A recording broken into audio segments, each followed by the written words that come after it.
अजित पवारांचा जीव वाचवता आला असता का? ज्या हायटेक सुविधांसाठी दादांनी बैठकांवर बैठका घेतल्या, त्यात सुविधांचा अभाव त्यांच्या मृत्यूला कारणीभूत ठरला का? बारामती विमानतळाच्या धावपट्टीवर नेमकं दडलंय काय? या अपघातानंतर आता अनेक गंभीर प्रश्न उपस्थित केले जात आहेत. जो अपघात झाला तो खरंच टाळता आला असता का? ज्या बारामतीला अजित पवारांनी प्रगतीचं मॉडेल बनवलं, त्याच बारामतीची धावपट्टी त्यांच्यासाठी जीवघेणी का ठरली? बारामती विमानतळावर जर आधुनिक यंत्रणा असती तर आज चित्र काही वेगळं असतं का? आजच्या या व्हिडिओमध्ये आपण या अपघातामागचं तांत्रिक सत्य, तज्ज्ञांची मत आणि बारामती विमानतळाच्या दुर्व्यवस्थेचा सविस्तर आढावा घेणार आहोत. हा व्हिडिओ शेवटपर्यंत पहा, कारण यात लपलेत ते प्रश्न जे कदाचित भविष्यातील असे अपघात रोखू शकतात. नमस्कार, मी श्रद्धा आणि तुम्ही पाहताय सत्य पे सत्ता. थोडक्यात पण महत्त्वाचं. अजित पवार यांच्या निधनानंतर आता बारामती धावपट्टीवरील सुविधांवरून चर्चांना उधाण आलंय. असं म्हटलं जातंय की जर तिथे दृश्यमानता कमी असताना लँडिंगसाठी आवश्यक असलेली सोय असती तर हा अपघात टळला असता. आश्चर्याची गोष्ट म्हणजे ज्या विमानतळावर हा अपघात झाला त्याचं आधुनिकीकरण करण्यासाठी अजित पवार स्वतः प्रचंड प्रयत्नशील होते. टाइम्स ऑफ इंडियाच्या वृत्तानुसार गेल्या वर्षी जुलैमध्ये महाराष्ट्र विमानतळ विकास कंपनीने या विमानतळाचा ताबा घेतला होता. अजित पवार यांनी अलीकडेच MADC सोबत या विमानतळाच्या विकासाच्या योजनेला अंतिम स्वरूप देण्यासाठी अनेक बैठका घेतल्या होत्या.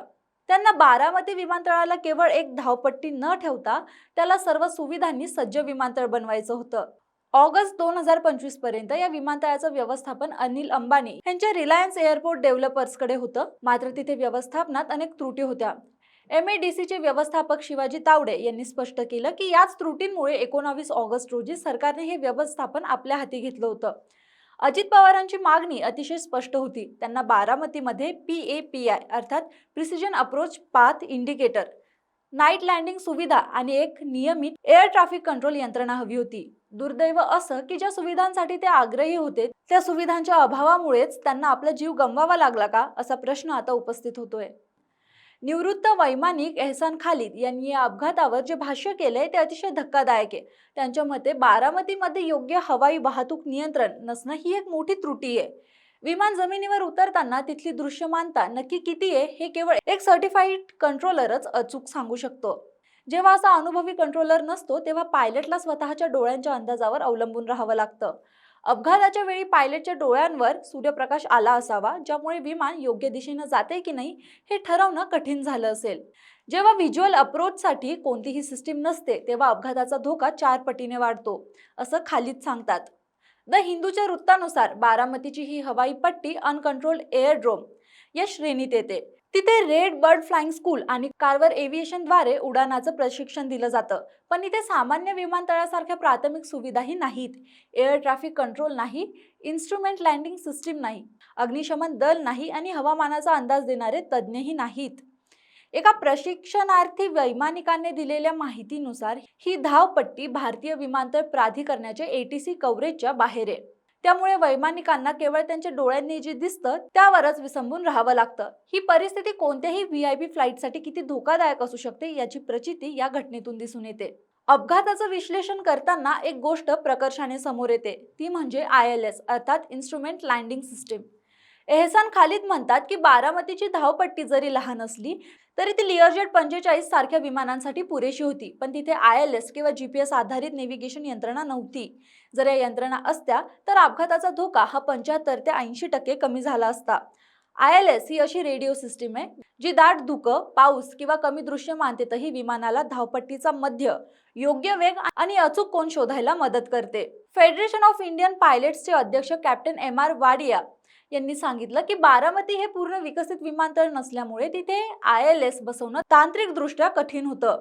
मात्र यावर खालिद यांनी एक आधुनिक पर्याय सुचवलाय, तो म्हणजे GPS आधारित संचालन.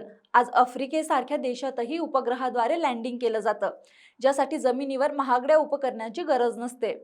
जर बारामतीमध्ये ही स्वस्त आणि प्रभावी GPS प्रणाली असती तर कदाचित ही दुर्घटना घडली नसती.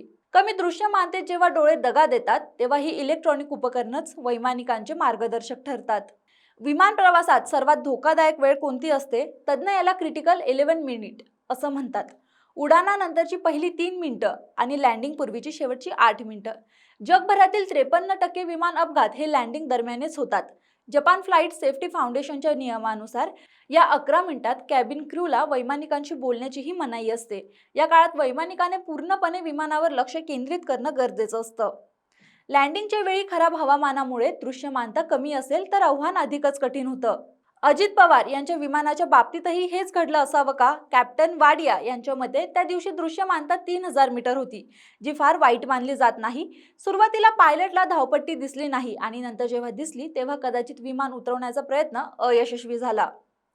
लँडिंग करताना विमानतळ कुठे, धावपट्टी कुठे आणि आजूबाजूला काही अडथळे आहेत का हे पाहणं अत्यंत महत्त्वाचं असतं. या प्रकरणाचा अंतिम तपास अहवाल आल्यावरच नेमकी चूक कुठे झाली हे स्पष्ट होईल. पण प्राथमिक माहितीवरून असं दिसतं की यंत्रणेचा अभाव या मोठ्या शोकांतिकेचा एक महत्त्वाचा भाग आहे. अजित पवार यांचा हा अपघात केवळ एका नेत्याचा मृत्यू नाही, तर तो आपल्या विमान वाहतूक यंत्रणेतील त्रुटींवर बोट ठेवणारा इशारा आहे. ज्या सोयी सुविधांसाठी ते स्वतः प्रयत्न करत होते त्या सुविधांच्या कमतरतेमुळेच आज त्यांचा जीव जावा हा काळाचा अत्यंत क्रूर विनोद आहे. या घटनेनंतर तरी आपण छोट्या हवाई पट्ट्यांच्या